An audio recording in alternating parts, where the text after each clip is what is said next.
This is tutorial number 4, and it covers the mouse buttons within CATIA v5. To start off, open up the fishing reel step file, which is located on the DVD. So what I'm going to do in this tutorial is I'm just going to show you the hot buttons for the mouse. So to start off, I'm going to open up a picture of the mouse that we're going to be using, just so everyone knows when I say button 1, button 2, and button 3, what each of those buttons is going to do. So let's go back to, and what we're going to do is I'm going to show you first how to zoom in and zoom out with your mouse. So what you have to do is hold down mouse button 2 and then click mouse button 3. Now you can see the icon, the arrows going up and down, and if you push forward, it's going to zoom in, and if you push out towards pull it towards yourself, it's going to zoom out. Now try it again. Mouse button 2, hold down, click mouse button 3 once, and you can zoom in and zoom out. Now I'll show you how to rotate with your mouse. Now hold mouse button 2 and hold mouse button 3, and you'll have that little hand there. Now if you move it around, you'll see that you're able to rotate and move the whole part or assembly all around. Now let's zoom out,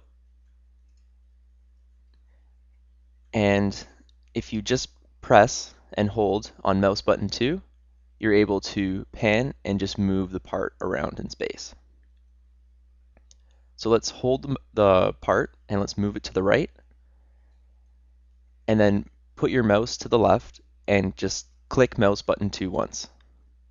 What that does is now you've created a new center point of rotation. So if we zoom out a bit more until we can see the part, if we hold mouse button 2 down and mouse button 3 to rotate and move around, you'll see that we're now rotating on a much larger scale and larger axis. Now pull the part into the middle and zoom in again, and try to rotate again. Now when we rotate, compared to before, it's very finicky as we're using a much larger radius to rotate around, and you don't get the same results. Now all you have to do to get back to rotating close and tight with your part is click mouse button 2 on the part, on the point where you want to rotate around. So say I want to rotate around this bit here, so just click it. Now that's the center of rotation, and now your part's going to rotate around there. You can change it up to any part or feature on your part or assembly. So mouse button 2, if you just click it anywhere on the part when you're in a file, it's going to create a new center point or your point of rotation. So again, like I showed you, if we zoom out and click on the side, now we've got a big arc, big circle.